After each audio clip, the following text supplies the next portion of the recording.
I'll wait for a minute more before we start.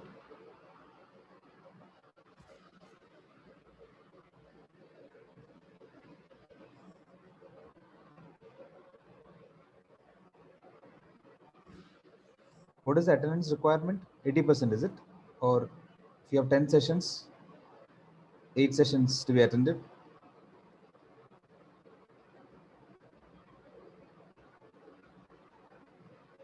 For no grade drop or whatever disincentive that you have.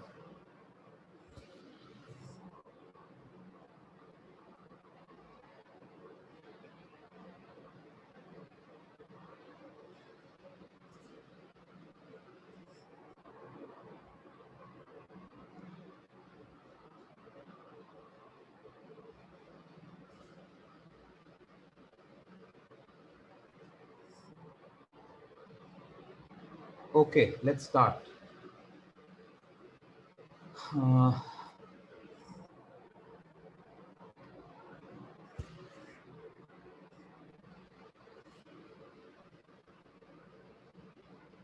okay, let's start with an announcement on the group assignment. So I had told in the first class that there will be a group assignment for students in FRMM. We will allocate the groups. I think Aditi would prepare it and send it to you. When do you have the placements? When is the placement starting? It's already ongoing. Laterals, but the main one? Yeah, so finals is probably going to be held. I don't know. The process is, as in the preliminary process is on already. Okay. So when does it get over, roughly? I think Feb No first week. idea, sir. Even we have not been communicated about that. But the term 2, I think term 5 exams is scheduled, I think Feb second week. So we can keep it at the end of your exam, the one day after the end of the exam, end of the end term exam, whenever that is. Okay, once I get the schedule, we can submit the group assignment. Okay, for FRMM, and there are two parts to it, which I mentioned in the first class also. The first part is the group will select any 10 stocks, preferably without overlap. There'll be a shared Google sheet where you can choose the 10 stocks that are part of Nifty 500 index. Compute each of their daily VAR, 10-day VAR, and 1-month VAR at a 95% confidence level using the parametric approach. The standard deviation may be computed. When you want parametric approach, you need a standard deviation. So it may be computed using the EWMA approach and using the past 3 months daily returns with a persistence coefficient of 0.9. Next, using the past 1 year of daily returns data, compute the daily VAR and expected shortfall at 95% confidence level using the historical simulation approach for each of these stocks. So that is the first part of the assignment, which the group must submit. And the second part of the assignment is just a one-pager. Select any non-financial institution and a financial institution among the Nifty 100 index, and again, preferably without overlap, and comment on the financial risk reporting of these two entities. One page summarizing the similarities and differences you observe would suffice. Okay, so this is what is expected of you as a group after the end term.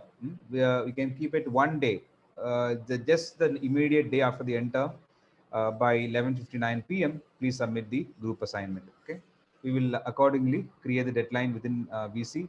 I'm giving it enough and more time, so I want to delay it further. So please submit the group assignment by then. Okay. Any problems? Any issues with this?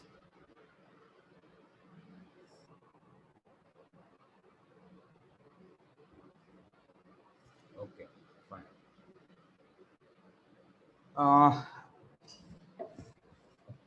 Yeah, it's a final class, so I know my section C students, but I know my MSCR students, but FRMM, I have not really seen who all are there in the class itself. Uh, Anyways, I mean, today it's anyway within attendance also, some 40 are in, 43 rather. Yeah, if some of you can actually switch on the video, that will be great. Otherwise, yeah, we will continue. I will tell some stories. Uh, yeah, that's like it.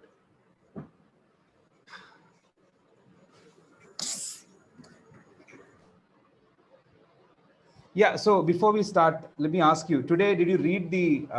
Do you read the Ken? The Ken Chakradhar. Okay. I've seen your face a lot of times, but I've never seen you in person. So I think, yeah, there are so many like that in this class where I've not seen in person. Yeah. Do you read the Ken? So what was the news today in Ken? Did anyone get to read the news today in Ken? The article?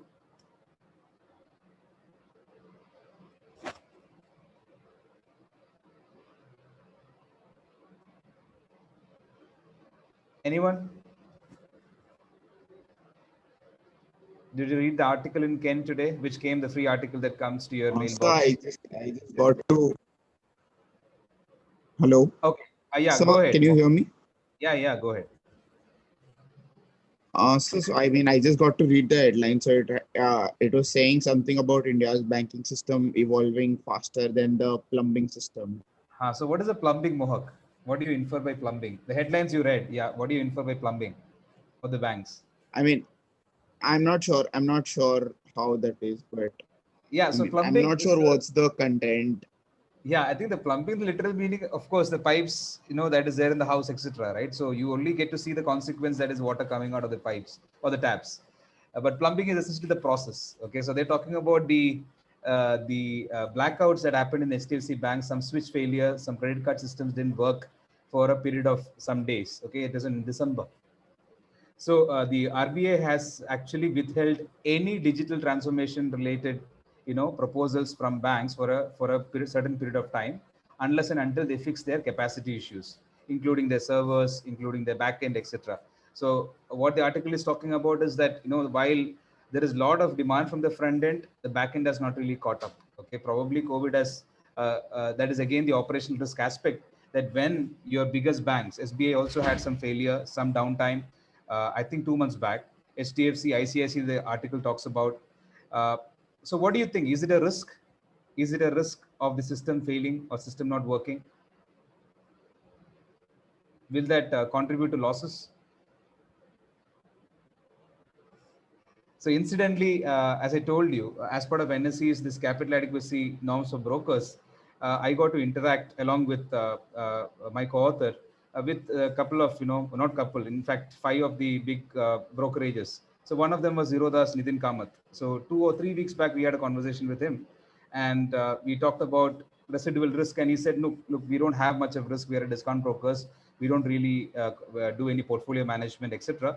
And hence, since the margins are adequate enough, market risk is adequately taken care of, and the funds are anyway disclosed to the NSE on a periodic basis, so there is hardly any residual risk. But what happened to Zerodha last week during the IPO? During the IPO process, what happened to Zerodha? Yeah, it crashed, right? Yeah, so we had a question to him about the operational risk, because apparently I think 17 or close to 17 to 18% of all the transactions in Indian market today is happening through that platform. So there is probably the risk of this, system outage, etc., which is again a residual risk as far as the systems are concerned. So you might be optimistic about your systems, but sometimes, the traffic may not be conducive for you to continue operating, and that is actually an operational risk. So what the Ken's article today is talking about is also an operational risk. Okay.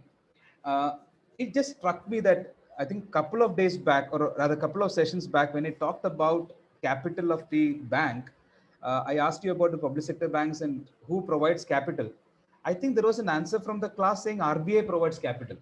So I didn't take it a bit seriously that time. But is that correct? If you make such, I had corrected it that time itself. But does RBI involve in bank? As in, do they maintain any ownership in banks?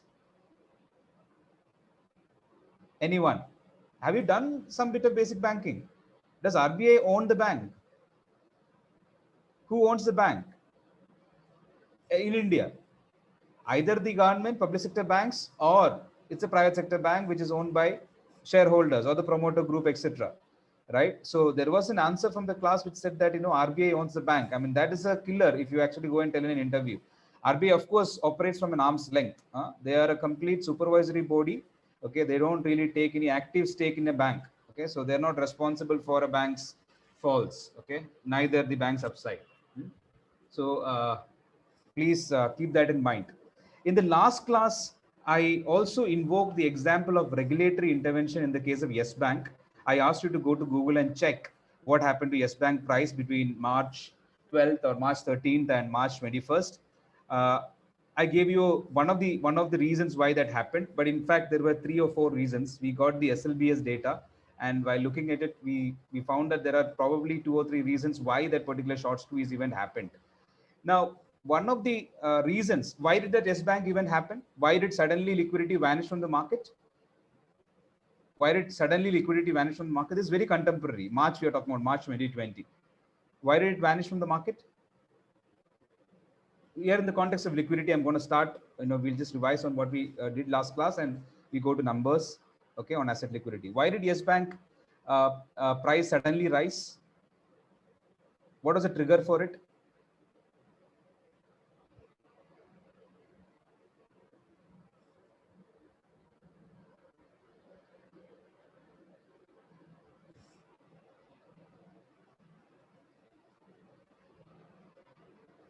I mean, I'm not asking any theoretical question out here, right? I'm asking something which happened in India during your tenure of being a management student. Okay, going for final placements. No one has a view on that.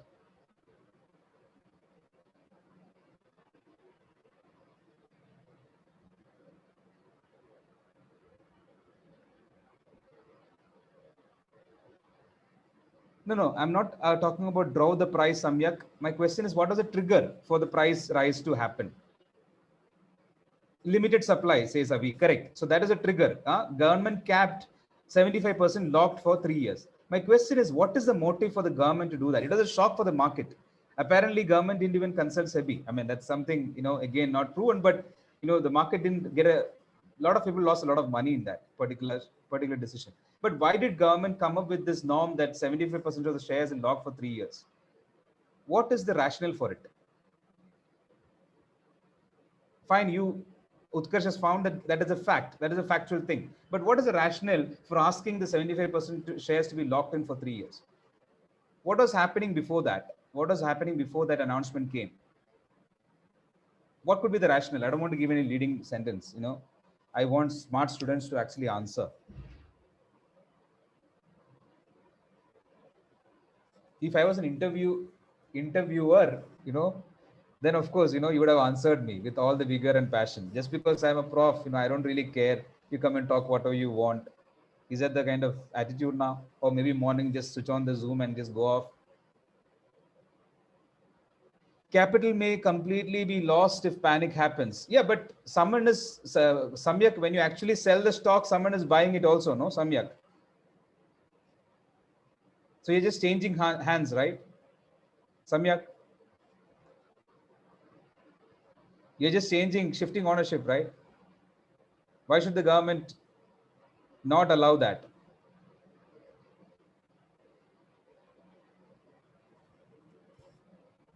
Yeah, but what is the action that is happening? Are the old shareholders jumping ship? Aren't they responsible for what happened for the bank? What do you think? Aren't the old shareholders responsible for what happened in the bank? They're the residual claimant. Theory says so. Yeah, if they're residual claimant, if they're supposed to actually go through the faults of the bank, or rather the upside of the bank, they also have to be prepared to take the downside of the bank. Yes or no? So there is a certain sense of responsibility for the shareholders, okay, as far as the banks are concerned. Mind you, I'm invoking these examples because these are not only promoters stage. That's the point, right? I mean, you are in a bank. For bank, capital is a fodder. It's a raw material. Unlike your non-financial institutions, okay, they Sir, work on extremely thin. Yeah, go ahead. sorry. So my point was that sure that it is applicable for everyone, but like so in every institution the promoters hold a larger share, right? So if you put on a cap, the impact is like disproportionately. So small investors have to hold it, sure, but promoters will absolutely have to hold their larger share for a long Yeah, time so that so they I don't mean, get away with it. yeah, so the thing is, anyway, promoters' ownership in banks is anyway capped. Okay, RBI has a mandate. I think it's 25% or 20%. Beyond that, you cannot hold. Uday Kotak actually went against it, but even he had to reduce the stake in Kotak Bank. Okay, so promoter holding in banks is again thin. You know, there are norms in terms of how much the promoters can hold. The second is it is anyway proportional. Even the promoters would not be able to sell their 75% of the shares. Okay, you're right that promoters probably should take the maximum hit in this particular case, but it's also relevant that to the fact that even minority investors are responsible for what the bank is today. Okay, you can't just jump the ship when things are actually going bad, especially when, yes, in the Yes Bank case, 81 bond holders lost all their money. Are you aware of that? 81 bond, additional tier 1 bonds. This is again unparalleled. You know, you don't get to see that in normal circumstances. What is that? Equity holders got their ownership, you know, intact, or rather they didn't lose their money. Okay, they were not the residual claimant. 81 bond holders actually lost all their principal that was invested in Yes Bank. Okay, so the bond, which supposedly is a senior, you know, instrument as compared to equity, actually lost all the principal as compared to the equity holders. Okay, so it was an unprecedented event that happened within the banking sector. Of course, it was rational. It was rather contractual for 81 bonds to actually take that risk, because they will be converted to equity when such an event happens, and those were expunged, or rather those were reneged in the first instance, and only the residual equity was asked to be touched. So yeah, there were multiple viewpoints that was actually also in place, and that's why government's decision to actually hold 75% of the ownership for not to be sold is probably in the spirit of asking the old shareholders not to jump ship when things are actually going against them. Okay, so these are facts, you know, which is there in the news, but you also need to think about the rationale why the government did so. Okay, and of course the consequence we already discussed in the last class, in terms of suddenly there is a liquidity black hole in the market, which actually drove the price substantially, because both the and by the way, short rebate is what? Has anyone come across short rebate? What is a short rebate? We talked about short selling in the last class. What is short rebate?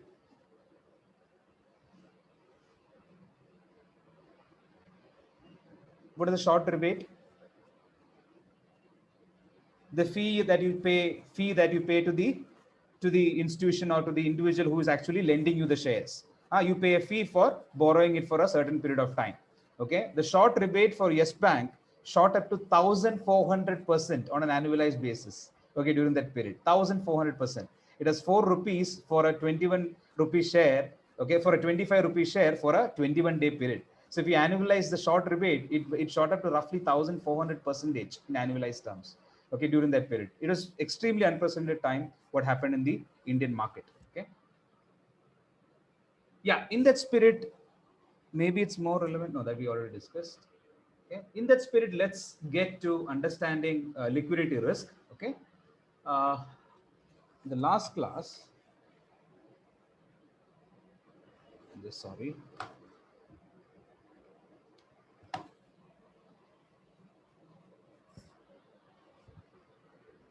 Also, on the previous point of Zerodha's operational residual risk, the failure of technical system, how is it a risk? No, see, it is a risk for people who were trying to probably or executed some orders. they wouldn't have got the same price. So think about it. I executed an order through Zerodha saying, Reliance, I want to sell it 2000, but their system went, out. Okay. I had planned my, my entire unwinding of my position at 2000 rupees. Now, because Zerodha went bust, I can't really trade at that particular price, right? So it is a loss as far as the counterparty or other client is concerned. Yes, yes or no? So that is a reputational risk as far as Zerodha is concerned. Yes, So it's no? more of just a residual, I mean, in terms of reputation and all, right? No, It is suddenly, not one more thing is they are actually responsible for roughly 17%, 18% of the entire volume in the market. So suddenly if Zerodha system crash, what happens to the bid-ask spread?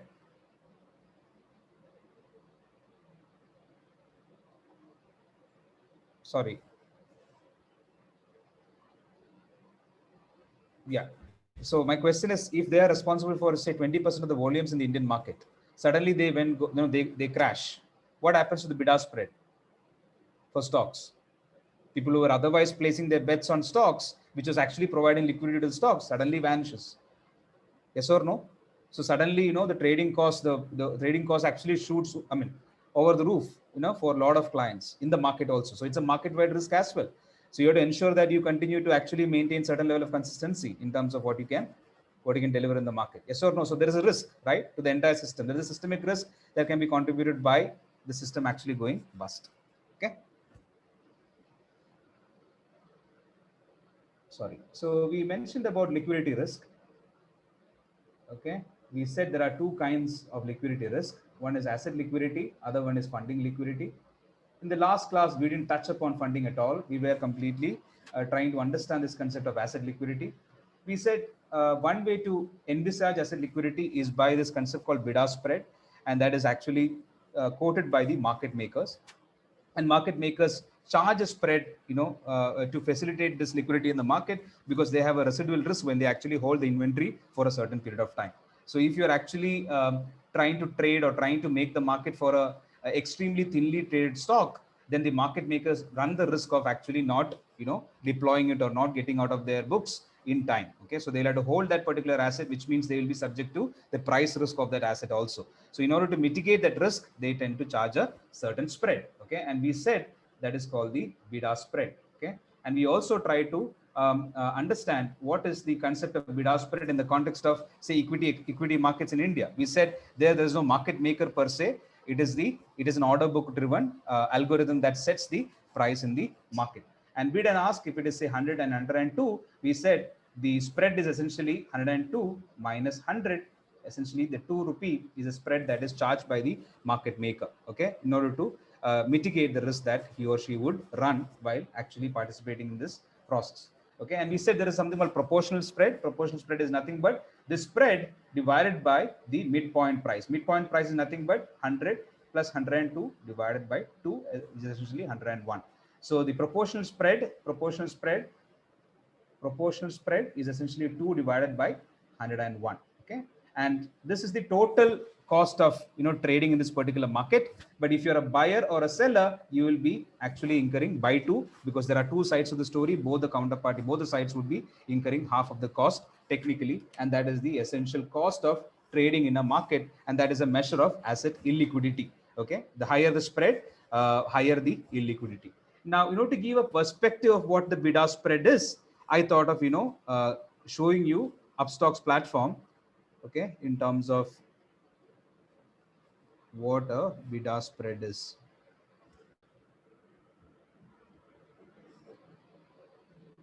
Can you see this platform? Market is open, so it's changing. Can you see this? Is it visible, all of you? Yeah. So all the discount brokers and all the brokers in the market, they would freely show you up to five transactions, up to 5 price points in terms of the depth of the market. Okay, so I want to actually show you the bid-ask spread in this particular market. Can you see this? Can you see this particular point here in the bottom of my screen? Yeah, this is for SBI. Can you see the bid price, the quantity, the ask price, and the quantity? Can you see that? Are you able to see this? Yes, sir. Yes, sir. Yeah. So this essentially is an order book. Okay, this is called an order book. I don't know if you have really done some course on trading or microstructure, this is an order book in the market. So you can see that people have placed, roughly 5,000 quantity, or rather it is of course changing on a dynamic basis. I can't really pinpoint anything because it's extremely liquid stock. It's SBI. Okay, so there is trading happening at very high frequency, but you can see that this bid ask spread is actually the difference between this bid price and the last ask price, okay, or rather the lowest ask price, and that is what you get by the spread in the market. Okay, now this is called the market depth. This actually shows you, so you can see that if you actually increase, if you actually seek the information on the entire order book, you can see the quantities and the price that is being quoted even at a lower price points. If it is bid side at a lower price point, how much is the quantity, we can see that. So that will show you what is the depth of the order book. So if I have 1,000 stocks to sell, then I would want to see what is the depth of the order book, so that what is the average price I will actually get if I try to sell this particular stock today, because it will run through the entire depth of the order book to actually sell those kind of stocks. Okay, not 1,000. In the case of SBI, it is extremely liquid. So you have multiple people trying to sell that at that particular price point. Okay, on the other hand, let me just show you a mid-cap stock. I think it is TCNS Brands. Okay, this is an apparel firm. Okay, can you see this particular stock here? It is almost traded at a similar price. Yeah, 280 for SBI and 400 for TCNS. Can you see the bid ask? Can you see the bid ask? Can you see the quantities that is traded here? Can you see that? Yes, sir. Yeah. So what is the implication of this? What can you learn from this? You just now saw TCNS Brands, which is having 228, 88 people planning to sell, or rather planning to buy at 410.45, and say 51 people willing to sell at 412.6. What is the implication of these two order books as far as liquidity is concerned? This is a mid-cap stock. Okay. There aren't a lot of people willing to trade that in the first place. Yeah. Secondly, because there is lower liquidity, the spread itself is very wide. It's about 1.5 rupee. Yeah. So not one. I mean, now it's narrowed down. It is narrowed down. But yeah, sometimes there'll be times in the market where no trade will happen. Okay, it'll be a stalemate, and the spread would be as high as 5 rupees, etc. for these kind of stocks. So what is the problem there? You might think that small cap and mid cap is actually very lucrative. You would probably buy it up, but when things go south, it'll just hit circuits. You won't be able to even sell that. Okay, so you will be just holding the inventory for quite some time. There won't be probably trades happening, at the price that you want. So you will be actually stuck with such stocks. But if you're actually investing in liquid stocks, say like Reliance or SBI, you can always unwind your positions, because there is enough and more buyers and sellers in the market such that it's always liquid and it's always moving. Okay, as compared to say such stocks like this, you can see that the trade is now stale. It is not just moving. Okay. So that is about the concept of bid-ask spread. So now that you have some idea, we discussed some numbers also in the last class. Next is an exercise on how do large blocks get sold. Okay, given this understanding about the fact that, look, if you have a very thinly traded stock, it is extremely hard to unwind your position. How does a party who is holding a significant amount of stocks unwind the position optimally? Okay, that is a question that we have. I sent you the template in the last class. I urge you to open that Excel sheet so that I will probably motivate from that particular numbers.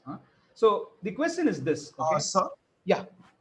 So are you talking about broker-enabled block trades? Yeah, exactly. It is broker-enabled. You can talk about prime broking. All those are part of this. Now, so I'll just motivate with an example. So if let's assume that, say, Mohawk. Okay, Mohawk is holding, maybe not Mohawk. Wrong example. Okay, let's say that Cyrus Mysteries, they're planning to probably come out of the entire Tata stake. Now Cyrus Mystery and his family, the SP Group is holding, let's assume 15% of Tata Motors. 15% of Tata Motors. Now they want to come out of Tata Motors completely. It's probably rising quite heavily in the last couple of weeks, and they want to probably make use of this particular opportunity to get out of entire Tata Motors stake or ownership that they have. Okay. Now the question is, what does Cyrus Mystery and the company do? Can they just come to the market and sell all the shares? How do they do it? I mean, is there a concept of liquidity that one has to be mindful of there? Okay. My question is, ideally, Cyrus Mystery would go ahead and contact a broker, because Of course, I mean, he cannot sit there all day trying to execute trades in the, in the electronic market. Yeah, so let's assume that, okay, fine. If Mohawk is saying that, he has taken to that extent that Cyrus Mistry doesn't have the time to really sit and execute the trades, through More public importantly, platforms. if he does it in one go, then the entire market will come. So I think that is more consequential, right? I'm not talking about whether he has the time or not to sell the shares or whether he enrolls a broker. Even if he enrolls a broker, even the broker will be killed. My point being that the moment he makes it a single order, then he won't get fulfillment of the order. Okay, so let's talk about, say, bid price, okay, bid quantity, okay. He wants to sell, right? So he's worried about the bid side of the book, okay. Let's assume that at the bid price there are 300 with 50, say 298 with 1000, okay, with 297 with 5000, okay, 295 with 10,000, and probably 290 with some 10. This is the depth of the order book. These are the only bids that are available in the market today. But our friend out here, 15% of Tata Motors, maybe running into some millions. Okay, so let's assume that he's holding 1 million shares. Okay, can this person, and this particular bid price today is 300. At what price will Cyrus Mistry sell this entire 1 million stock? Can he sell? Can he sell? It is actually a function of the depth of the order book. There are hardly any buyers in the market. Now, if the market comes to know, like Mohawk says, he will enroll a broker. If the market leaks or gets to know that Cyrus Mistry is desperate to sell, what will happen to the bid price? What will happen to the bid price? It will basically vanish. People people will just run to the lower price, right? They will not really actually start buying at that particular price. Exactly, drop below to the floor. They will try. There will be a race to the bottom. Okay, so then how do they actually manage to sell large blocks? How do they do that? I'm just asking a question. Essentially, the broker will start. Selling it to people in smaller chunks. So essentially, the like Mistry's broker will be selling smaller quantities over a period of time. Exactly. So there are a couple of things here, right? Today's price is 300. So Mistry should have a certain target price in mind. Yeah. Today's price is 300. Now Mohawk is selling. No. Mistry should actually stagger it. He should spread it thin. He should not sell all of a sudden. He should probably be very discreet. He probably should involve multiple brokerages to sell this particular stock. Yes or no, Mohawk? That's what you're trying to say, right? Stagger it. Yes, sir. So there are two things. One is you sell it to another party who is willing to buy the entire block, or like a significant 30-40 at a certain price. Yeah, won't happen because no, that is what the size that Mistry has will probably not be taken up that way. So only smaller chunks is something that can help him. Correct. So there is this concept of prime broking. Even sometimes bankers take the risk. They actually come to a pre-agreed price, buy the entire block, and then try to sell it in the market over a period of time. Now the problem with this daily small trades, which Sayesh is mentioning, what is the problem with the daily small trades? You have a price risk also, right? It is not only liquidity risk anymore. If you are actually doing daily small trades, that I'm going to sell part of my stock every day. Today the price is 300. What will happen tomorrow? There is a change in the price also, market price also, yes or no? So there is an optimization there. You sell more today, you can get today's price. But then of course, if you sell more, today's liquidity cost would increase. But yeah, because liquidity cost will increase, I will actually stagger my sale. But if I stagger my sale, my price risk also increases. You get what I'm trying to say? So if you sell heavily today, liquidity risk increases. So to mitigate liquidity risk, you will stagger it. But when you stagger it, your price risk will increase. So there is an optimization. There are two costs there. You get what I'm trying to say? Sorry, someone was telling something? Mohawk? No. Okay, so that is the optimization that is done. Typically, when you have a block trade, say, let's assume Tata Motors, it's traded in both Indian exchanges and other exchanges. So you can actually stagger it in other exchanges also. Even locationally, they can stagger it. So hedge funds, large prime broking businesses, etc., try to stagger it in that locational manner also. Okay, so try to spread it as much as possible to reduce the overall cost of trading this particular security. Okay. Can you open that Excel that I sent you in terms of optimally unwinding the stock? This is the particular example that I gave you. Okay. So that is a perspective. I wanted to give this example of Tata Motors and Cyrus Mystery. So one risk that we have is the price risk, okay, which is the risk of this particular stock moving in terms of its value over the course of days. So for that, I've given you the standard deviation of the price movements. That's given by 0.1. This is absolute movement, not the relative returns. It's the absolute movement in the movement of Tata Motors price. Let's assume that. So standard deviation is given to you. Total number of units that I want to sell is 60. Okay. So in the case of Mystery, it was 1 million shares. In the example that is given in the Excel, it is totally 60 units that I want to sell in the market. And I know from the market that for this particular stock, there is a certain bid-ask spread function. Okay, what is a bid-ask spread function? Okay, we talked about in the last class that the bid-ask spread is a function of the quantity that is traded, and it actually increases, right? As quantity increases, the spread actually exponentially increases, right? So based on what is seen in the market in terms of the depth of the book, you can actually estimate a function which is a plus b into e power c, exponential to the power c, and your coefficients are given to you a, b, and c. The function is nothing but a plus b into exponential of c q. Okay, so it is a function of q. A is the intercept, b is the coefficient sensitivity of that particular quantity when you actually estimate a regression, let's assume. C is the coefficient which you're multiplying with the quantity, and that's what you have estimated, and you have been given these coefficients. Okay, so now I know the depending on the number of quantity that I'm trading in a particular day, my spread will increase. Okay, so I know the cost of trading, and I've been given a confidence level of 1.645. I want to understand what is the risk that I run if I actually try to sell this particular 60 stocks over a course of 10 days. My target is to sell this particular 60 stocks over a course of 10 days. That's my visibility, and I want to minimize my cost of trading this. Okay, that is where the optimization would come. So essentially, these are my inputs which I don't know. I don't know how many should I sell on the first day, how many stocks should I sell in the second day, how many stocks should I sell on the third day, etc. Now, how much ever I am selling, what is the cost per unit traded? A plus b into exponential to the power e power c into q. Okay, that is the cost of trading x units. Okay, now in this case of here, it is nothing, it is 0 units. That's why it's all same. But if I change this, let's assume it is 10.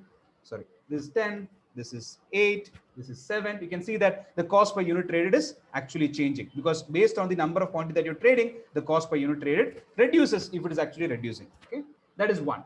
Okay, the other thing is, okay, fine. On a daily basis, I know that I'm starting with 60 stocks to begin with, but end of the day, I would have traded 60 minus the quantity that I've traded.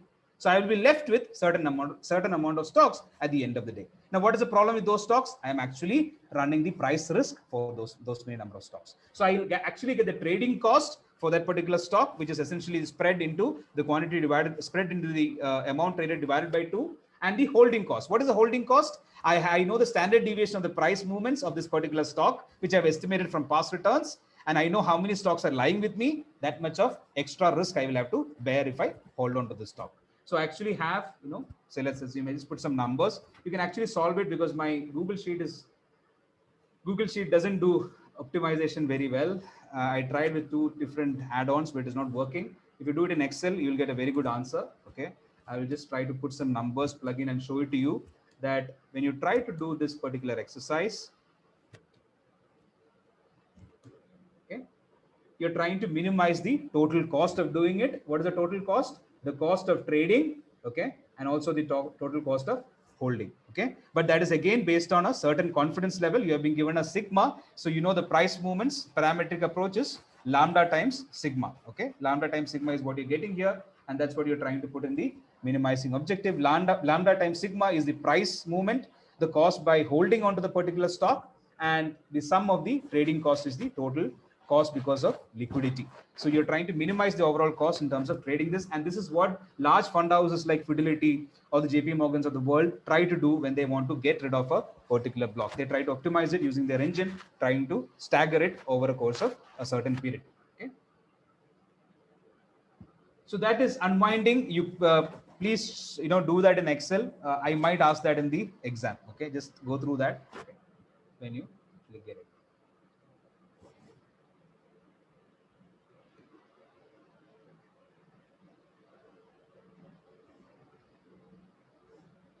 Okay, so that is about asset liquidity. We have done both the concept of spreads, cost of liquidity, as well as optimally unwinding the position. Now there is also this concept of liquidity adjusted VAR. Okay. Now what is that? You have been we have spent at least 2 or 3 sessions understanding what the VAR concept is. Okay, in terms of the price risk, but we never we assume that there is no liquidity cost out there. But technically, when you actually measure the value at risk measure, there is also the cost of trading in the market. So that is actually ignored in our earlier sessions. So you can actually add this additional liquidity cost along with the VAR measure to actually compute the total risk of trading in the market. Okay, that's called the liquidity adjusted VAR. So the market VAR, which you compute value at risk, plus the liquidity cost, that could be the S alpha by 2. That will be the total cost of actually trading in the market, especially when you want to unwind certain positions. That's what actually this particular formula gives you. Okay, this one we did. Okay. Okay, there is a constraint that the sum total of all the quantity should be equal to 60. Okay, that is also something which you have to keep in mind. So there is another measure, okay, which is, so if someone asks you how do you measure liquidity of a stock other than what I mentioned about spread, what will be the easiest measure? How will you measure liquidity in a stock? If someone asks you in the interview, how do you measure liquidity in an asset? Exactly, volume traded. Yeah, that is the easiest one, right? What is the total volume traded in the market? If the volume trade is really high, that stock tend to be extremely highly liquid, and that is to be conventional way of actually representing liquidity. So that is the easiest measure to put, trading volume based measure. Okay, accounts for the depth of the order book. That is one good thing about this particular measure. And one measure that has come to a lot of fan following nowadays is this measure called Amihut's measure. It is a paper in 2003, okay, by Yakov Amihut. It's called Amihut's illiquidity measure. Okay, what is the concept there? Amihut's concept is extremely simple. What he says is, look, when do you say that there is a liquidity cost or there is a liquidity risk in the market? Now think about it. If I have 100 shares of Reliance, I want to sell it in the market. I want to sell it in the market. If I sell 100 shares of Reliance in the market, will the Reliance price get affected? Will the Reliance price get affected because I traded 100 shares in the market? Will it get affected? What do you think? It's extremely liquid. There are enough and more takers, when you actually sell 100 rupees or 100 shares of Reliance. Yeah. So similarly, say, let's assume I'm going to sell 1,000 shares of Reliance. The number of the volume traded on a particular day is extremely, it goes into thousands for Reliance, and hence even that wouldn't really affect the price of Reliance because I traded. Now, what have you learned in the first or second session? First or second session, you have learned that on an average, the daily return of shares traded in the market is how much? Very close to zero. Very close to zero. So you come and do a daily trade. Come in the morning and do a daily trade of 100 Reliance shares, and at the end of the day, you square off your position. Okay, you invariably will be, if you average out over a week, you'll be actually earning close to 0% return. That is the concept there. Now, what does it say? On an average, okay, because of the entire trading in the market, Reliance shares do not really move much. The trading is happening on a daily basis. Yeah. Even if you're trading 100 shares, even if you're trading 1,000 shares, even if you're trading 10,000 shares, the price of Reliance doesn't get affected.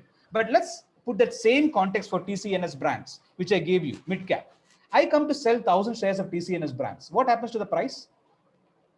Price will fluctuate. Yes or no? We are going deep into the order book. The price will actually crash when you sell 1,000 shares of TCNS brand because it is thinly traded, which means, okay, if you trade, so the denominator of this particular measure is a volume traded, okay, and on the numerator is the absolute change in returns, daily returns. Now, which stock will actually have a daily change in return because of the volume traded? Which kind of stocks will have a daily price movement because of volume traded? Which stock? TCNS or Reliance? The mid-cap stock. Mid-cap stock will have. So Amihut's measure essentially captures illiquidity. So if you are actually having more movement of price because of your trade, because of your sale or buy, then you are a illiquid stock. Okay, say stocks like Reliance, SBI, or Tata Motors, they're extremely liquid. Just because of as a function of volume traded, their price will not move by much. Okay, so that is what essentially the Amihut's measure actually captures. Should the circuit breakers also be taken into account? Yeah, that is actually, probably reduce the overall volatility. But if you're talking about really liquid stocks, they don't have such a huge movement on a daily basis. And that's what this captures. Absolute value, either negative or positive, both sides of the movement. absolute value of daily return as a function of your daily volume traded. Okay, that will be very close to zero for extremely liquid stocks. For extremely illiquid stocks, this particular measure will be really high. So if you want to do any study on illiquidity in the market, this is how you would measure the illiquidity of stocks. Okay. Okay, that is good enough about asset liquidity. That is more going towards the investment side, the trading side of the market. Now let's come to funding illiquidity. That is coming back to some of the roots in terms of what happened in banks. Okay, especially the Lehman crisis, etc. So funding illiquidity, the causes for it is essentially, liquidity stresses in the economy, GFC or the ILFS fiasco that happened in India. You would be, I don't know if you remember when the ILFS fiasco happened. What did DHIL do? What did DHIL do? Were they actually trading well? What is the price of DHIL when ILFS fiasco was just unfolding? They were one of the prime stocks, right? I don't know if you were invested in those kind of stocks, NBFCs. That is one of the best run NBFCs, or rather one of the market's darlings at that point in time. Okay. What did they do when the ILFS fiasco happened? In order to, DHFL, sorry. What did they do when the ILFS fiasco happened? What was the problem in DHFL? What is the problem? Diwan Housing Finance. What is the problem in, did they have a direct problem because of ILFS? Did they have exposure to ILFS? What is the problem with DHFL, Diwan Housing Finance?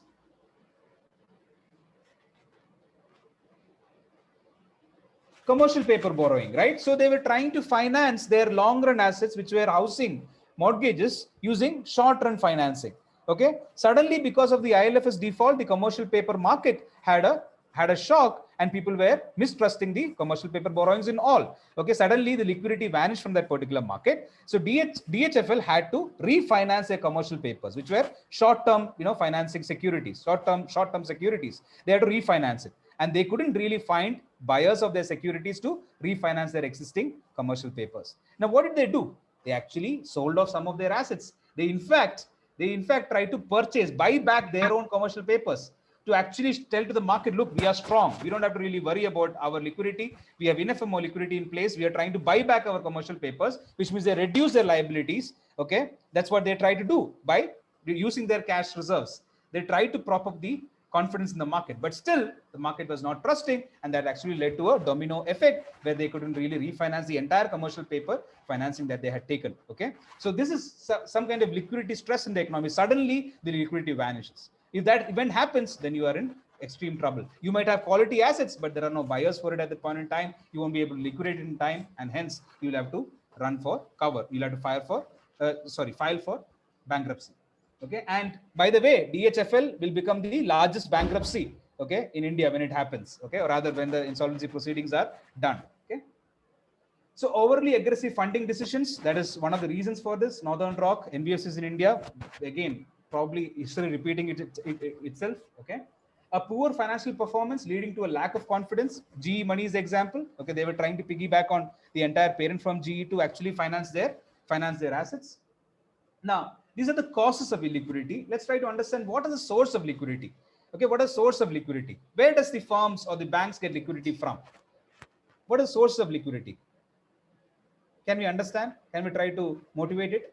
What is the source of liquidity? The first trivial one is cash. You maintain cash reserves. That is the source of liquidity. Okay, so if there is any exigency, you can tap on the cash reserves and probably pay your liability holders who are trying to ask for their money back. Okay, so that is first one, trivial one. What else?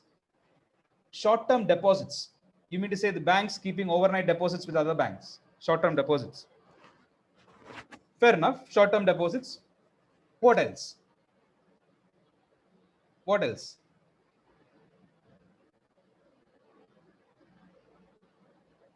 What are sources of liquidity? Short-term liquidity. Liquid asset in the market. What are liquid asset in the market? Yeah, overnight funds or maybe treasury securities, right? Which are relatively safe, okay, considered safe assets. What is a safe asset? Have you encountered this term called safe assets? Safe assets, the big literature after the global financial crisis. Again, direct link to the entire liquidity story. Do you know what is a safe asset? I'll ask you a question. What is the difference between a safe asset and a safe haven asset? a safe asset and a safe haven asset? What's the difference? Anyone? I mean, some questions like this could trigger someone's thought. Sir, a safe asset is a low risk asset. Ah. And a safe haven asset is where you run to when there is a crisis on its way. And essentially the safe haven is something that that most of the world will buy, so it will essentially its prices will go up during a crisis. Yeah. Like the yen and oil, etc. Yeah. And oil is risky, but I wouldn't go ahead and call it I don't safe think haven, oil but is a safe haven asset, but yen is one. Okay, gold is another. nevertheless, Swiss franc was one. every time that there is a crisis, you will see random movements in oil. So Fair enough. So safe haven is technically, assets like gold, which Utkarsh is mentioning. So safe haven is negatively correlated, okay, with other assets, okay. But safe assets are zero correlated, okay. They will give you the returns come sun and come rain, okay. Come crisis, come boom time, they will give you the exact same kind of returns. Now these are relatively safe assets. Now what are safe assets? What is the understanding of safe assets? Treasuries, US treasuries, people say, right? Or sovereign bonds, right? Now, what happened during GFC is that there was a sudden shrinkage of safe assets. There's a huge literature that is talking about the shrinkage of safe assets across the world. Now, what was happening before the crisis? Lot of corporates were rated as AAA. Lot of securities were rated as AAA. Yes or no? Yes or no? The asset-backed commercial papers, etc., which were rated as AAA by the rating agencies. Now, these were construed as safe assets. Now, if you have safe assets, pension funds will invest in them. Yes or no? They can invest because technically they can only invest in a certain category of assets. So these were considered as safe assets. Now, because of global financial crisis, overnight, over a span of 2-3 months, suddenly these AAA securities became junk. Okay, so suddenly there was a dearth of safe assets. The pension funds had to reallocate, okay, to safer assets. Now, what did the government do? What did the Fed do during that period? Across the world, there is something called quantitative easing, right? That is also unprecedented. Earlier, they used to just do monetary policy changes, just reduce the interest rate. But they also did something else, open market operations during global financial crisis. What is open market operations? Which even Indian central bank did. What is open market operations? What is open market operations? I'm just asking you some trivia questions. Last session, they may ask you in the interview. These are all interview questions. What are open market operations? Mohak?